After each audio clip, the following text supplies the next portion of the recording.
the White House says food stamps.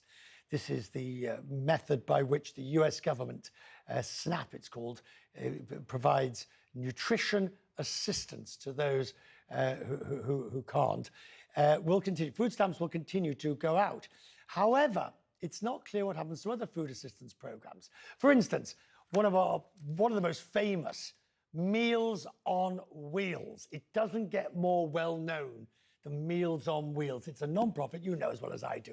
It delivers food directly to the homes of senior citizens around the United States. Now, Meals on Wheels says it lacks the clarity and is causing chaos, and that could hurt older Americans. The president and CEO of Meals on Wheels is Ellie Hollander, joins me now. Let's take this. Let's sort of ratchet back. First, start. Why the level of percentage, as I understand it, of federal grants or federal money that eventually trickles down to the individual organizations and institutions? What percentage is it? 25, 30% of the cost? It's about 37%, Richard, is the total that comes through the Older Americans Act to Meals on Wheels programs that do accept federal funding. Now, you obviously have a pipeline that you're working your way through. So if this does come in at 5 p.m., how quickly will you feel that effect? Well, I think we're already feeling the effects now because, as you pointed out, the uncertainty and the chaos is that it really isn't clear which programs are going to be affected and which aren't. We are under the belief that our program, because Older Americans Act nutrition program is grant funded, the funds don't go directly to individuals as they might with Social Security and Medicare, but they go through area agencies on aging and a formula down to Meals on Wheels programs, who then provide the meal, socialization, health and wellness check on seniors. So this is already happening now because of the uncertainty that this memo has created and the lack of clarity. We just don't know who to go to be able to get more information. I suppose that there will be some people saying, look, you're taking a worst case scenario here. Meals on Wheels is a very well-known organization. Your work is much valued in all communities. Of course, you're not going to be cut off. Just sort of give a few weeks and wait and see. I'm just giving you the argument. I'm not saying I subscribe to it, but the view will say, oh, stop panicking. Well, Richard, that would be music to our ears, because we have really today, we've gotten all different kinds of mixed messages. The memo that came from the Office of Management Budget then also came with an Excel spreadsheet that listed all the programs that were being paused, and our program was on there.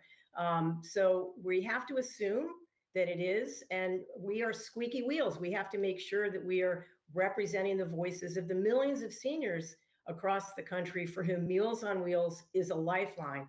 And we just can't assume that things are just going to work out. They should, as you pointed out, because Meals on Wheels is such a trusted, well-known brand. It's been around for decades.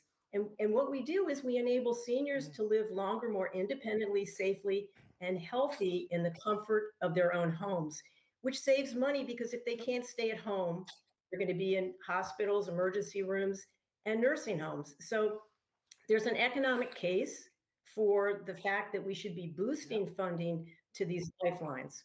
Right. I'm almost embarrassed to ask this question. So at one level, forgive me, but you'll know why I'm asking it. Have you had to look at your policies, your people, your rules for DEI? Are you sort of scrubbing the organization for any aspects of DEI that somebody could say and use against you? No, we're not. Well, that clarified that. That was short and to the point.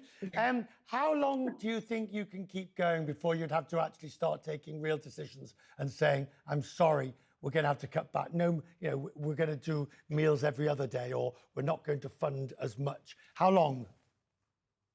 It's an excellent question because we're doing that now. We've had to do that now. We have growing waiting lists across the country even before the memo came out from OMB suggesting that there would be a pause because funding for Meals on Wheels programs has never kept pace with the need, with the growth in the senior population, or with inflation. And as you know, we're very dependent on food and fuel for Meals on Wheels. So taking the air out of our tires, so to speak, has been something that's actually been happening, and we have too many people waiting. Yeah. You may have good news before the end of the program or before the end of the hour, according to this federal judge who is hearing the case now. But we'll continue to follow, and we'll talk to you again at some point to see how you're doing. And thank you for the good work you're doing. It really is an institution. And who knows, the day when I need it, you'll be there. Thank you very much.